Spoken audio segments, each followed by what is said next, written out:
Good afternoon, welcome on this Sunday afternoon. Like I say all the time, if I didn't have to come here, it's so beautiful outside, I will be taking a walk because the weather has been great. And thank you for coming, because by coming here, for the people who don't know me and the people who know me, my goal has been through my company and with the Falun Guanxi, trying to reinforce good film at any cost, meaning whatever it takes me to bring or classic film or independent film, to bring it in movie theater, it's what we're trying to do. So this is like, for the people who don't know that, New Wave Production and Montclair Film as an association. So this is, I create the film, I bring the film here. So if you, and I do this all over the area, so I do film in Montclair, but I do film in Livingston, in Chatham Cinema, in Cranford, in a lot of different places. So if you don't have your name in my email list, you can write it up and you get like the email. And just to give you an idea, over the next few weeks, I will show you, let's say next week I will be in Cranford, show Jules and Jim of Truffaut. If you know this film, or if you have not been watching it, it's absolutely an extraordinary film of the French New Wave. I will be in the Maurice Museum on the 24th showing a film of Julian Chabot on the Basquiat, because the company is an art and film institution, so we're trying to just talk about film and art at the same time. After this, I will be back here. Now I have L'Avventura of Michelangelo Antonioni in Livingston. Here it will be again Nagashi Hiroshima, Empire of Passion, in May 3rd. Jean-Luc Godard, Contempt, on May 17. Akbar Farhadi, A Separation in Livingston. Cranford Theatre in May 31st. Elevator to the Gallows of Wimal. And go back to Chatham with The Umbrella of Cherbourg. If you never watched it, this is another great piece of French cinema. And of course, we're coming back here after life. Kolazuko Reeda, this will be the last film of the Japanese series, and go back to Cranford. Cleo from 5 to 7 of Agnès Varda. So you have a lot of different films that you can watch, but the goal is to bring this film, to introduce them, and to build a community of people who are interested to watch this film and really put them back on the big screen. As you know, cinema are in big trouble today to be able to show this film because it's not really financially viable. So this is really what I had to do about my little company, and now I'm going to talk to you very briefly about the film you're going to watch today. So in this Japanese film series, and we created, the first movie was Ikiru of Akira Kurosawa, who is like one of the great names of Japanese cinema, followed by Tokyo Story of Ozu, Yajiro Ozu, the last one we watched last month. And today we watch Mizoguchi film. So Mizoguchi film, The Life of Oharu, it's what you're going to watch, 1952. So this is what we're trying to do, is important. If somebody was in front of their TV and watching a Japanese movie of 1952, you can watch it. But we're trying to give you all the elements. So I'm going to talk about Mizoguchi a little bit, and after we have the pleasure to have Anne, who is an assistant professor at Seton Hall in Japanese Studies and Civilization, who will give you a little background, because this film happened in the 17th century. So you have a lot of things that you should know about Japan, about the position of the woman, and then after you watch the film, you will have a Q&A. So the goal is to prepare you for watching the film, and after this, being able to help you question. And of course, I don't say we know anything, because I shoot film from all over the world. I'm not always specialized in everything, but I have a good knowledge. For this, I have somebody who is really specifically very well versed in Japanese history. So Mizoguchi is number 3. I mean number 3. I don't want to say number 3 like he's not as important. But out of these 3 most important film directors, he's not as important than both of them internationally. But he has a way of making film which is very special. So he was born from a family who was really kind of a working class. And what the big shock of his life, that they went down to so much in poverty that one of her sisters was pushed to be a geisha or to prostitution, and he had this vision, and he became, like, it's a vision for him of showing the life of a woman in Japanese society. We're talking in the 50s or even before. It's in all this film. He's like, some people say that he's the first feminist filmmaker, and some people say really that his films are more feminist than many other films. And of course we are in the 50s, so we are still far away. So the film The Life of Oharu is really based on a book, and I will tell you a little bit about this and what, because it's the 16th century. And he goes through, you know, with this film, with very difficulty to make this film. This film was so difficult to make, he had to go through so much struggle, and to get to be able to produce and show the film. Some of the scenes were shot not in a studio, the film was a very big budget, it was rejected by the production house, and eventually, with this great main actress, her name is Tanaka, he had a relationship with her for many years. With her, you know, the movie becomes like this great film, nominated in the Venice Film Festival. And soon that he goes to the Venice Film Festival, he's supported by the French New Wave critics. At the time, exactly, we are right at the time, people like Jacques Rivette and François Truffaut say this guy is really an important guy, and the movie came up. But to get there, it was a big struggle. So remember one thing, beside the fact of the story, that we'll talk about a little bit about the history of this, he is very, very well known for one thing. The way how he makes film, he is known to make long take. So whenever he shot a film, he does not cut the scene. Sometimes you will see the whole scene with no cut, which is really extremely rare, because when you don't have a cut, you know what does this mean? It means you better not make a mistake. You know? And he was a kind of thing, he was a terror. They say he was a terror on the set. If somebody did something, he fired them. So extremely demanding. And the last thing is just to realize what kind of filmmaker he was. When he was shooting long scene, he did not go to the bathroom. Crazy, right? So he had a urinal with him. I think it's really just to show the extreme of what he was for me. So he stayed long hours, extremely demanding, and this is kind of a director. You see people who have been driven by the art of a passion to be able to make this, you know, this masterpiece.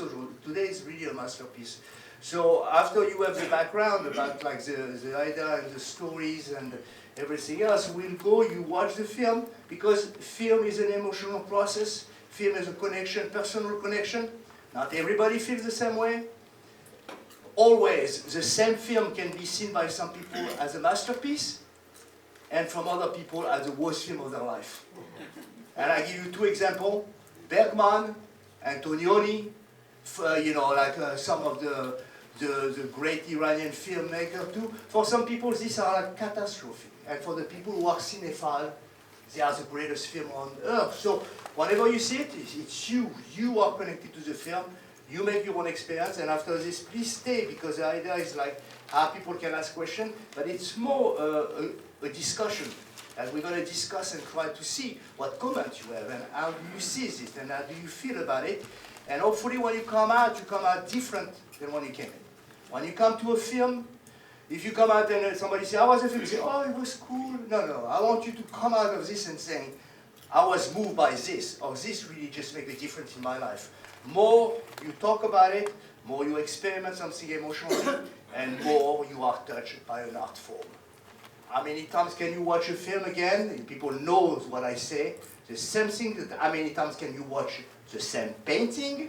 I mean, I have been certainly looking at the Demoiselle d'Avignon in the MoMA maybe 5 million times. I don't even know how many times. Every time I go to see the Picasso, there is something else. Same thing, art form is something that can be seen and re-seen. So thank you again for coming, and Anne is going to give you a very good background of what you are watching, and after this we'll have questions. So thank you again for coming. Hi, my name is Anne Giblin-Gadat. I am an associate professor at Seton Hall University, and my specialization is Japanese history. So what I want to do is paint for you briefly, because I would like to get to the movie as well, but briefly paint for you the moment of 1952, as well as the book that is being drawn on it. So in 1952, Japan had just finished what was a shocking and amazing rebound, and then great fall. Japan went from being a partially colonized country about 70 years earlier into being one of the foremost nations in the world. It was the only country that was an imperial power, and it sat at the table with the Euro-American powers at the end of the Bacta Rebellion, at the end of World War I, and then, of course, we see the spectacular fall from grace at the end of World War II. This film was made during the occupation. It's technically the Allied occupation of Japan, but in reality it was the American occupation of Japan, because that was the vast majority of those who were helping to rebuild Japan in the image that America wanted it to be. When he decided to make this film, he was under extreme censorship. America had massive amounts of censorship, so any film that was being made that criticized the occupation or fraternization between the occupiers and the occupied were not allowed. And I think that might be part of what brought him to the decision to pull from the classics in Japan. He pulled from Ihara Saikaku's Life of an Amorous Woman, which is, he's probably one of the greatest satirists in Japanese history. Ihara Saikaku was writing in the 1600s. In 1686 is when Life of an Amorous Woman came out.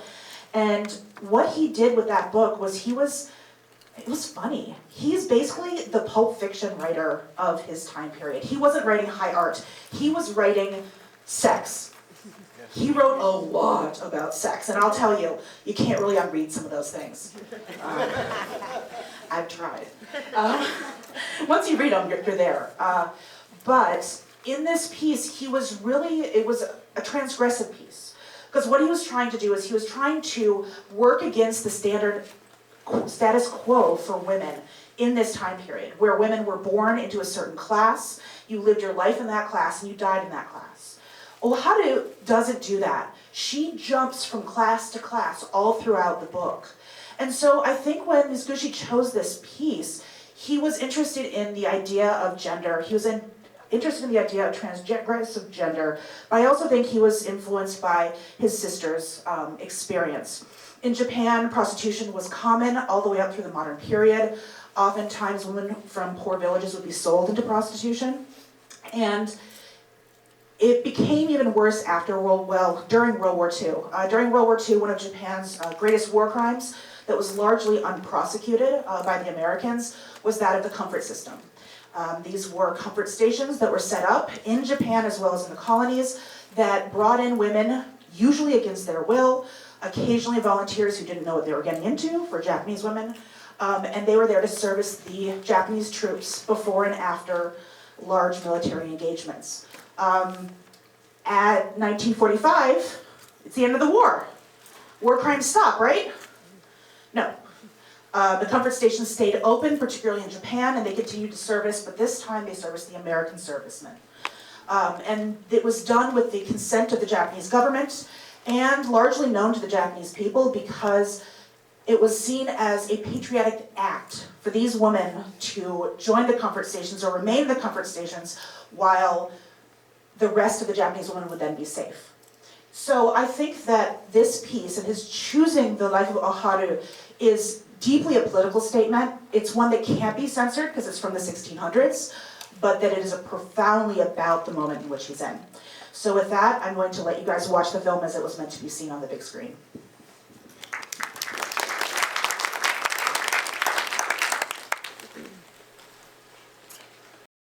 Able to see where we are, because we are in the early 50s, so let me tell you about what films are in the early 50s, because it's difficult to imagine we are so far away into the technical aspect of film, that what we do with the camera, that this seems to be long before, and it is, because remember, the really modern cinema is going to start with a very strong language cinematographic, meaning with the movement of the camera. It's going to be certainly around the 60s. Before that, we take the camera, and we follow step by step, scene by scene.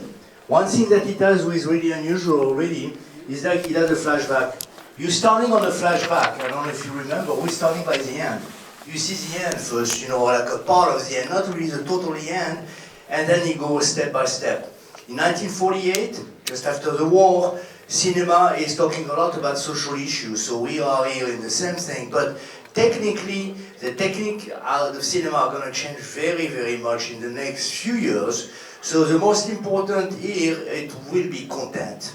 Content is like what I consider it as the most important, because the long take, Ozu does long take, Destitute does long take, a lot of people do that because on the long take, you get more of the emotional background of the actors and everything else. So technically, we are in a way that we're telling you a story in a linear way, consequent, one thing after the other one. And this is a great way of doing it for a story like this, because you see the progress of the story as the story is going from the top and give you all the social element to see what the statement of society is and how she becomes a victim of this.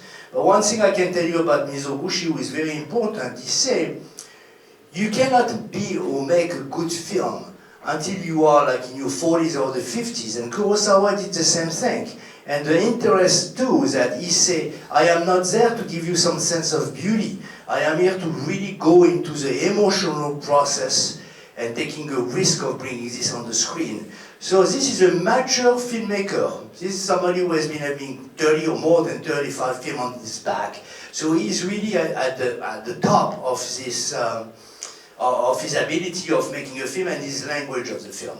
So it's something you have to remember. And of course, because of this, he has a very, very great control of the technical aspect of it. He knows how to really do this very well. Very, very strong on his actors. There is 2 actors there, and I don't know if I didn't mention this. Besides the main actress, there is Toshirô Mifune. Toshirô Mifune plays with Kurosawa, and everybody else has become like one of the very strong. So this helped to get the budget too, because these 2 actors were like so strong at the time that they'd be able to get some more money. But the most important is like they were so strong, her especially, because to be able to do a film where you see her in most of the scene going from a young woman to older woman and being extraordinary of the way how she expressed all what he wanted. So Mizoguchi is a filmmaker who is having his vision, and he wants his vision to be on the screen. Some of the filmmakers, I don't know if you know, but everybody has a difference of filmmaking, and some of them are giving more lead to the actors. Not him. You do this, I want this to be done the way, and he is known, as a few other filmmakers have been doing the same thing, especially one of the French filmmakers that I really like, Robert Bresson, who will make a scene 40 or 50 times. He said 12 times. 12 times a scene. It's a long time, believe me. Many times to repeat the same thing. Perfection, he is really, really into the detail and perfection. One more thing you should know when he makes this film, he is on a spiritual phase.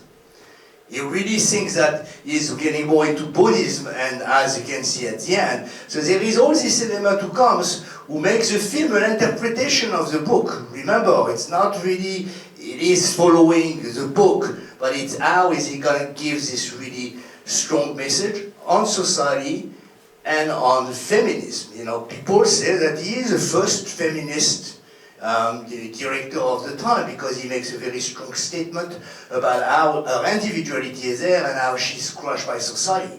So society, as you can see, from the beginning to the end, every aspect of society, maybe few people, but very, very little, especially men, very negative images of society, how there is no voice for a woman as well. And what I love is really the beginning of the film, about like 15 minutes, when they go and they look for a concubine for the Lord or everything else. It's really they are talking if they were buying a cow. It's exactly the same thing. It's exactly, if you go back on this, you see, and think, does she have big eyes? Does she have big ears? Can we just really as a pure object? And that, it really makes a strength on the beginning of the film, where you are, where society and where the people are doing this. And through this, you're going step by step. It's going from the top, and it does not stop. As you can see, there is a following of events who bring everything down, on with this music, and this spirituality still coming back, and she comes back, and we finish on the kind of what he wanted to finish with, the idea of like what life is, and how spirituality can be more important than all that.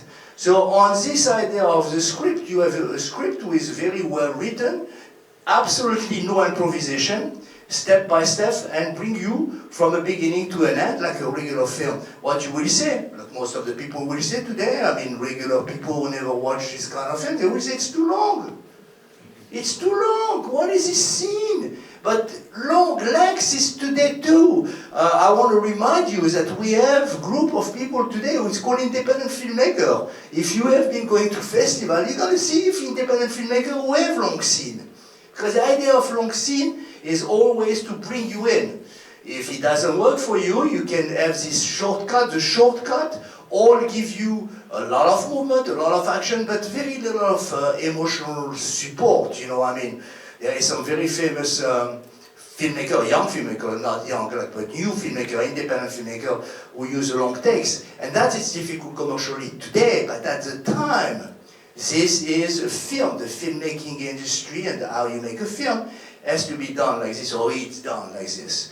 So coming back on the actors, her is absolutely unbelievable. She is very famous at the time, Tanaka, and with him, because she's involved romantically with him for many years, and very, very strong actress who will go, you know, after a certain time, she will go and direct some of the film and becoming a very, very, very important part of the woman movement, or like making a statement on this. So again, the beginning and the end are really important, because it's like how she's starting and how she ended, you know, going from a house and really kind of a regular household, to after going through and going all abuse or going through all this fact and everything else, coming back and becoming a more spiritual person, like it's where he is.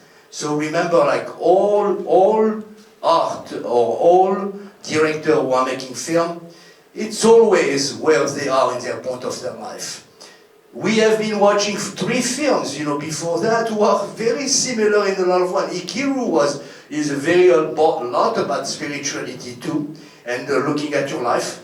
Of course, Tokyo Story too, and this one too. So we are in the 50s. The 50s are in a place where things are going to change very soon, you know, in the cinema, because the Cahiers du Cinema started in 1954. So you see already this young filmmaker, young ideas who are going to come, and they're going to really rechange this a little bit in the way as they use the camera and as they use the filmmaking. So if you have like a film with straight from the beginning to the end, telling you a story, making very strong social statement, human statement about you know, the feminism or the vision of the woman at the time or any time, because this obviously it's 16th century. Could it be in 1950s? Yes. Could it be today? I'm not saying as the same way, but in the same way, yes. It's a vision, and it's a way how it's like making a very strong political statement. Politics in films, or like socially, you know, social statement, are very, very important, and they make really the big difference on any kind of art or like expression. So on all this, there is always these emotional things which is brought up, and the vision of how she expressed everything. So if you put all the elements together, then you have a film. You have a film who is making a statement on the history of cinema. So that's 2 or 3 things that are very important when you make a film. It's your message, the message, how I establish the message and what it's trying to do, the way how it's made the film, meaning the way, the structure of the film or the editing of the film, and in the same time after this, the actors inside. Of course, the budget has something to do, but not as much. And these elements are made with the script writer. When the script is very tight and very, you know, well written, like this one is, they're following the script and has a vision of how the camera is going to do the work. Remember when we talked about Ozu, the camera was very low. Here the camera is staying at the same position. Very short, very long shot, but what I find really kind of different is starting the flashback from the beginning. For that time, it was really unusual to see the movie like you start and you are in it. You are in the film, and you know, where am I in the film? And suddenly, about 3/4 of the film, you reconnect with it and you go to the end. And the end is really, really enlightening too, because the Buddhism is coming back a lot in this, and the spirituality and the song too. I don't remember exactly every word of the song, but it's always a spiritual statement about it.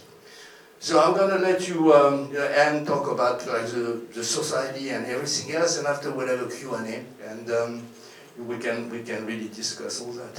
Okay, thank you. I'll keep it short because I want to hear from you and your reactions. But the one thing that really captured me when I was watching the film is tied to some of the knowledge that I may have that may not necessarily be in your rubric already, which is about Buddhism. In particular, when we watch this film, so they keep talking about the pleasure quarters. In Edo era Japan, which is the time period this was set in, there was a strict regimentation of society. Samurai were basically bureaucrats and lawyers. So society had to run in a certain way, and you only could behave in a certain way in public. In private was different, but in public it was very important that they had full control. So the only place where you could have, they called them the license quarters, or the pleasure quarters, and that's where they put all the things society needed for fun, but didn't want to have everywhere. Prostitution was legal in Japan, but there are multiple different layers of prostitution. Also the cinema, well, not the cinema, this is the cinema, but going to the theater is also all in the pleasure quarters. If you went to Kabuki, made a bunraku puppet play here. Bunraku was actually a comedic form of entertainment. And so all of that, including prostitution and tea houses, were kept in the pleasure quarter. And so what we see with Oharu is we see her moving from polite society. She does something she shouldn't, right? She has sex with someone who is lower class than her, they're caught, and then she winds up on this downward spiral. And in that downward spiral, we see her going from high-class courtesan, which are women who would be sold to these houses as youth, usually because the family needed the money. And then they would have sex, but also they would be highly trained in things like playing the biwa. And that's what we see time and time again through this movie. We see the women who are sitting there begging and they're playing that stringed instrument. It's the biwa. And what they're singing about there are all Buddhist songs. And then we see her going all the way to the end where she's a streetwalker, which is the very lowest form of prostitution in Japan at the time. But it was all regimented and regulated. The reason I think this is particularly interesting is because the world of the pleasure quarters was called Ukiyo. And Ukiyo means the floating world. It's actually a Buddhist term. And the term Ukiyo meant that life is fleeting. Right now, if you go to Newark, you can see the cherry blossoms. Cherry blossoms are part of Ukiyo culture in Buddhism. And it's an important idea that things are beautiful now, but they won't be tomorrow. If you talk about the four noble truths in Buddhism, the first is that life is suffering. And that's what we kind of see, particularly with the songs throughout this, is how life is suffering. And then the second of the noble truths is you have suffering because you have attachments. And what we see is we see them starting at the end, when you know that she's had a hard life because she's a streetwalker. And then we see the attachments that she had throughout the rest of the movie. And in the end, she comes to her own form of peace with it, when she sees her son and gives him up, not by choice, mind you, and then moves on and starts basically being an itinerant beggar in the Buddhist traditions. So I think that when we see this, it's all about the 1600s, but it's really about the 1950s. Japan has just lost the war. Everything that their society had been teaching them and training them about themselves and their identity for over 70 years is gone. How do you move forward? Well, life is suffering. And you can find meaning in that, even if it was a horrible experience. Also, you can get past the censors, so yay. But that's what my 2 cents. I want to add something because it's exactly what he says, as is his quote. I have no interest in the superficial beauty of things. I want to capture the truth, no matter how painful it is. So this is really a word of an artist who will say, this is what I want to do, this is what I want to say. I'm not there to please everybody or to show a beautiful aspect of everything else. What my expression of how I feel is what I am here for. And again, remember, him going to certainly a spiritual, is what they say, a spiritual idea of what he is. And again, getting older, all these elements makes the film what it is. And I'm not just saying about film. Any artist, as they get older, are looking at the world in a different ways. I mean, you can take anyone, you know. As you get to your 40s and the 50s, always there is this idea of like, what I've been doing for all this time and re-questioning it, and then you come to a very, let's say, accomplishing of like, or maybe some people stop making film or stop making art, or some people are doing something different.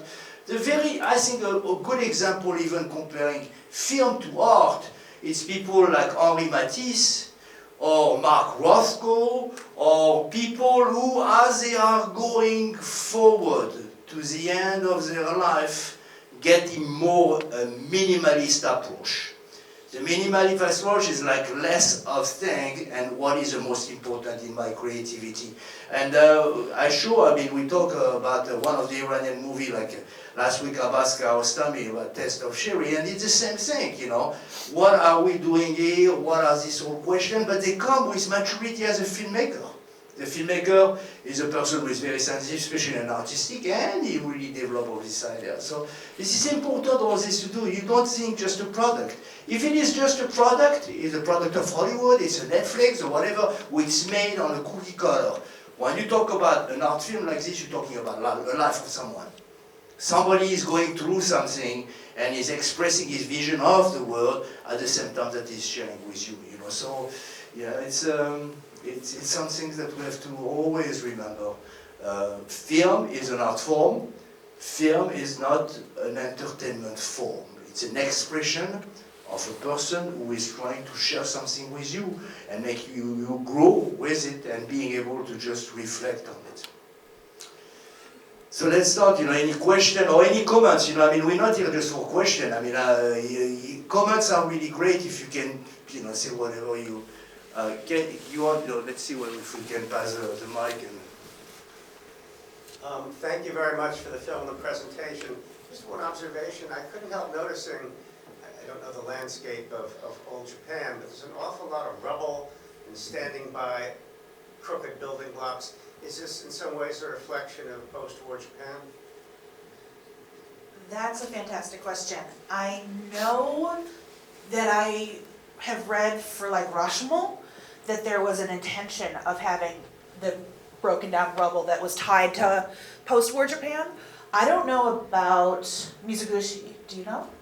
No, but I'm sure that it's really always, they think, believe me, some guy like Mizoguchi, like in the set or in the way he has been making it, could it be something brought to the set or just reinforced? Maybe it's not really, it's something was made up too, you know, it's possible too, you know, so he fits into this feeling of what she's going through. So could it be a reality, a real set or not? But it does, it's important to support the film. I mean, I will say that at that time that the setting was, it shouldn't have been ramshackle like that. Yeah. So that does feel like it perhaps is intentional or unintentional if he was filming outside. But I will say no one ever wants to ride in a palanquin. How awful did that look? Yeah. Yeah. But everything, like directors who are so, as I've been learning a lot about him as a person, he was a dragon, you know, he knew everything, every detail. Nobody could go against him. So this is somebody who was full control of the set at any time. And if it's somebody like this, everything that you see, it's hard to believe, everything, when you see the great director like Visconti or Fellini, you know, direct 200 people on a set with a megaphone and knows everyone, and they come to him and they say, Do you want a red tie? He knows it's a red tie. Do you want to, is he have a control of the vision? So I think he's like this. He's a very eye-controlling person, and it certainly knows exactly what he wanted. Yeah, because this would have been about almost 70 years after the major civil war in Japan that happened in 1601. So, yeah. He's there to reproduce some of this. Any comments? I mean, like even if you can really, say anything you want. This seemed very reminiscent to me of some of the films I've seen of like pre-code Hollywood in the early 30s, like thematically and stylistically, like you're detailing like the downfall of a woman at the, misuse by men and like falling further and further and further like into the underworld, which similarly like in the, the very early Depression, society was changing and falling apart. It just seems like so very similar kind of story. But the things that they will tell you, and I do people, they compare this to this, when we talk about it. But the way how the film is made is very different. Because this kind of long, they call him one scene, one shot. How much of like European or American film would they have seen in Japan before the war? Did they see everything? Not too many, but people like him, like we're talking, this is like a filmmaker who has been working for 30 years in film. So he knows, he has been looking at the big revolution of film in Europe is the neo-realist after the war. They are the big revolution because they are the first one who talked about social thing and two long takes. They will stay on one shot and everything else. So he has an idea of what European film. And it's kind of like against, the Hollywood movie because the Hollywood movie with the same kind of subject will do visually completely different. You will never have a shot, one scene like this where the camera sits because they knew already at the time that this was boring for the audience, so it will be like so much of a problem. So the subject can be the same, how the subject is treated, that is really what makes the difference. And pre-1930s, like the silent films, Japan would have had total access to. After 1931, when is the start of the 15-year war, which is what we call World War II, then they'd have more limited because the refocus towards the ongoing war effort. So the pre-31 stuff they would have access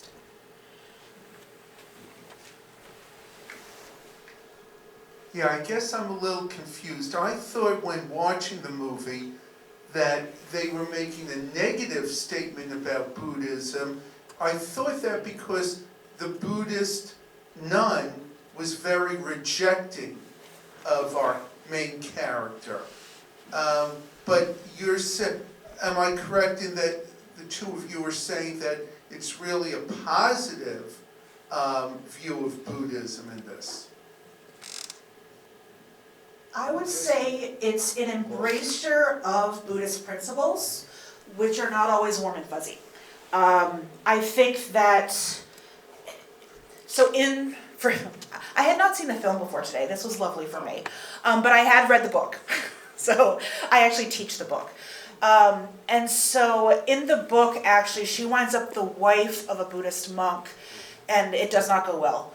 Now, Buddhist monks are not like Catholic priests that you can't have sex, they have families, but I think in some ways, the book itself was an indictment of the system. And one of the major power players in Japan in the Edo period, you had the samurai, you had the emperor who had no power at all, and then you had the Buddhist church. And the Buddhist church was incredibly powerful. So most comedians and people who are mocking the system will always take a jab at the drunken monk. Like there's always a drunk monk running around sleeping with everyone he can. It's a very common stereotype that you see throughout, really starting in like the 1200s and before then. I think in here, though, it's kind of this embracer of the pathos that is part of Buddhism. I think it's trying to seek, bad things have happened to us, but that's the way life is. Buddhism always seems, to my students, they're always like, God, it's so depressing. And I was like, it's really not. It's about coming to terms with the fact that life is. And you have to embrace the fact that you don't control it, and that's freeing. Yeah, and it's what I want to go back on M. what it was going through. I read a lot of, this attraction at the time of re-questioning where he was in life and everything else, and being very attracting to a spiritual aspect of it. So you can have all kind of different aspects of Buddhism, maybe like, can be some of them who are not as positive, but him as a person, have been going through so many things because he was such an highly intense person in search of something. It's very important that for him, the image of Buddhism is more a spirituality of re-questioning and thinking that nothing is there forever, and here I am finding a way of having a better vision, a spiritual vision for the rest of my life, or something like this. I would have loved to know him, I tell you, because when I read what he was, and he was really in love with this actress too for many years, he was a kind of intense guy, really, really intense, and he died not too old, and I really like this idea how he incorporates the idea of like where he is at this point of his life and how we see the spirituality of that, So he can be seen to a lot of different ways, but I think that to finish on that, it can be a vision of what she said, but a vision of like something that where I am, and of the song say, life is something which is fleeting or whatever it is, So there is this message at the end who gives you an idea of where is she now, or where is he now, where is finishing this. And I also think that instead of Buddhism being painted, Japanese literature and film is almost never black and white. It's always shades of gray. And I think that it's actually important to have the negative painting of Buddhism as well, because she comes to it in her own way. She doesn't go and become a nun and then everything's great for her. Like, no, it still is a problem. It's still an everyday sort of it's a human life, a path of human life in search of something, but will it be like in any kind of French or Russian literature? When we talk about the Ichiro who was inspired by Tolstoy, all of this are like, what is it? Where are we in life? What are we looking for? Are we going step by step? Are we just, look at who we are? And every art form, especially every art film who have a strong content, they have a content because they are talking about that. I actually have two questions, if you're willing. The first question I would have is, so I know that this film is predominantly focused on issues of gender and women, but I've noticed the undertone of sort of, partly of the Buddhist element, the criticism of materialism and material physical things. And I know in Japan, between the 50s and the 60s, as it was being incorporated into the post-war American capitalist market global system, Japanese society became much more self-critical of that, and there would be more films more directed on that, like Kurosawa's High and Low, the works of Mishima, who would be more controversial later on. But do you think that this is also one element of that? Maybe not directly, but it's sort of like Mizoguchi may have like seen the hints of that and wanted to incorporate it, even though it's primarily focused on issues with regards to women. Yeah, one thing I can tell you, this guy, like in relation of rebellion against society, very rebellious. So re-questioning the idea of materialistic things was everywhere. In any time at that time, we're talking about the after war, and I will not be surprised that there is a very, and you're right, there is a strong statement about re-questioning, like the materiality to the opposite of spirituality. As I know, and as I was saying, the spiritual just take it over the materialistic things. Who is like in everywhere. Look at like what the 1930s or 40s or even before the war were in Europe. The whole question of like, what is an artist? Remember, all the artists in the 1930s were communists. They had like a communist card, because they believed that equality and non-materialistic things really was a change of society against a capitalistic society, So you can see it like this too, But I'm sure that materialistic things, there is some really strong statement about that. Yeah, and also this comes out in 1952. So 1947 is when you have the reverse course. So initially when the Americans came in, they wanted to democratize and demilitarize.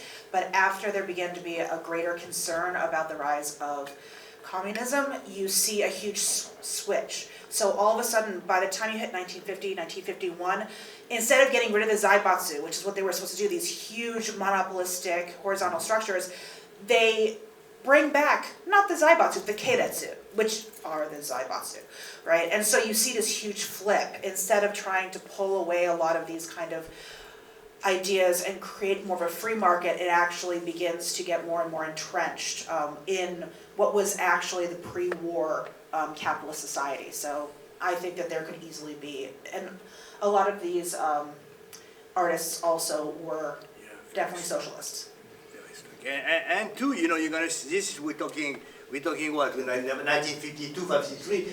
Wait, it's coming. The 60s are coming, and you're gonna see how rebellious they're gonna be against establishment, especially in Europe and everywhere. You know, Japan. I mean, it's like all across. They're gonna be like this great revolution to re-questioning, like, you know, capitalism and all being a socialist and wanted a better life. And I mean, we have a lot of these filmmakers who are coming out, and especially the people who really supported Mizoguchi are all the people of the Cahiers du Cinéma of 1954 or 1955, who were young filmmakers and critics against the establishment of the US, against the Hollywood, and really pro-Changi's film. So they really supported this film, and he made a very big jump when, you know, they wrote, you know, for it, saying this is a new cinema, this is a cinema we're supporting a vision of a new world. And they will, after that, in another few years, and you're going to see them. You're going to see Truffaut, you're going to see Godard, you're going to see all of them, and everybody's following everywhere, in Japan or anywhere else. In the States will come in 1970s, but there is a whole line of people who are going to re-question politics, and we're going to question how to make a film, and it's going to change the world, you know. And then we're talking new cinema. So when you see after this in 1960 films, when you watch something like this, it makes a difference in 1960s. But some people who have been growing in 1980s or 1990s, some of the people cannot watch this. They cannot, because it doesn't have the rhythm that they are looking for. So we are so used today to this really shortcut that it's difficult to have this statement or this way of looking at film. I think that actually leads into my next question. If you, so I know with comparison, like with Mizoguchi, he depicts the issues of women, but it's still very much like conservative. Like the sex, whether consensual or not, is still implied. You never actually see it, and I contrast that to say Oshima, who you'll do later, but who is much more willing to show it, sometimes very graphically, like. Yeah, be ready next time. You know, I mean, if you come for the next film, it's something I want to make a statement. There is very graphic scene. I took the risk of showing it, but it took me a while. I didn't want to show the realm of the senses because he was like, I cannot show this. I'm gonna have big problem. But Empire of Passion is really too very graphic. There is violence and sexual sin. And I would ask, how much of that would be, like, what aspects of like that shift is represented in the Japanese like shift in cultural perception, and how much of that was maybe the individual filmmakers being inspired by the global trends? Because Oshima would have undoubtedly been inspired by like everything going on in the 60s. Yeah, 60s, 70s, I think, you know, I think Oshima is a precursor. He's like before what's going to happen, especially in violent, in a good film, I'm talking. I think, you know, I don't know if you are familiar with him, I say a lot about Pasolini, because I think that it took a while for Europe to be able to just absorb a real graphic violence in film. And I think when I saw the Ishima films, you know, when I saw, I think the Real Senses, I saw it like years ago, and it was so harsh to watch, you know. I mean, it was censored everywhere. But I think what I find is unbelievable how somebody can have the will, the drive, and being able to show or make something like this. It's pretty important, you know, unbelievable. So to come back to your question, he is out of the box because he's kind of at that time that, you know, it was a little bit more difficult, but not too far because you know, Empire of Passion is not too far. But of Pasolini. So he's there still, but he's in the same group who are breaking rules on what's acceptable. You know, graphic sex and violence are not really acceptable in film unless you go watch. It's an art film. I show the Salo or the 100 Days of Sodom of Pasolini. I show this in movie theater, who was like censored for a long time. Very difficult to show things like this. And It also would have the been next one is censored. not so bad. Empire of Passion is like still, you know, okay, you know, but Real Nonsenses, you know. Yeah, in the 50s it would have been censored for sure, from the Americans. What were those, I caught them a couple of times, they're like two stacks of stones. I think it was outside of the temple, and there were two scenes with them in there. One before she flashes back, and then I think after she flashes back. I don't know if you caught those. There were two things. One of them was she was standing by the entryway, but I'm wondering, I'd have to go back and look, how big were they? Were they on the top of something? They were on the ground. Oh, they're on the ground. You know, kind of. Low, they were Yeah, low. low. And she looked at them. shifted and pinpointed at one point. Yeah. Yeah, I mean, They must have had some kind of So- spiritual. so what I could think of most likely, especially it happens often on top of torii gates, but you'll also see it on entryways, is you'll see piles of stones. Those are usually tied to Shinto tradition, and it's, well, also Buddhist actually, Buddhist tradition as well, because they merge in wonderfully delightful ways. But it's for a particular bodhisattva known as Jizu, and Jizu was kind of like, in our understanding in the Western world, like a patron saint of aborted fetuses, as well as children who died young. And so the idea was that you pile stones in order to reduce the number of stones that those children have to pile in the afterlife. So I'm guessing it may be a shout out to the Jizu statues. If you go to Japan today, you'll see next to Jizu shrines, which is also a crossroads kami, you'll see like Nintendos back in the day, or whatever is what the kids do now, Switches, I guess, I don't know. But people bring presents, people will dress them up also, wearing bibs and wearing hats, and it's tied to children who die young as well as aborted fetuses. So it could be that, which would make sense with her background as well. And I'm sure they had a really clear idea of why they wanted to do that. So it's just, we can find this somewhere, you know, or in the description of the film, or on the set, you know, certainly. You know, again, it's like all very precise. These people are not taking a camera, especially he doesn't take a camera and go. Everything is like, and some of the things like the set are not shot outside. It's they built a set or some kind of set, whatever they could do it, and they really have cameras in a very specific movement. Everything is very, very well planned.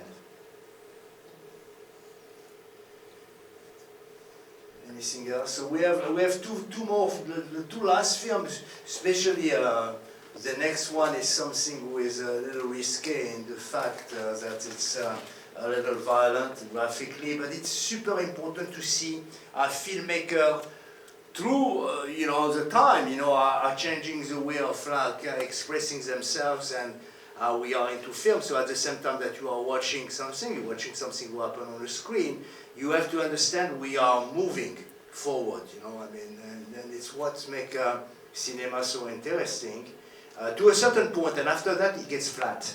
We have, like in the history of cinema, for a certain time, one of my young students used to say, he said after like late 90s, you know, we get flat, meaning like after that there were not as much interesting thing because you had all the independent, early 2000, you have a lot of independent filmmakers coming in, and all of them are pushed on the side too. There's not so many people who are coming on a commercial system. If they are not getting so much of recognition. They are bought by platform, and you know, and they disappear somehow.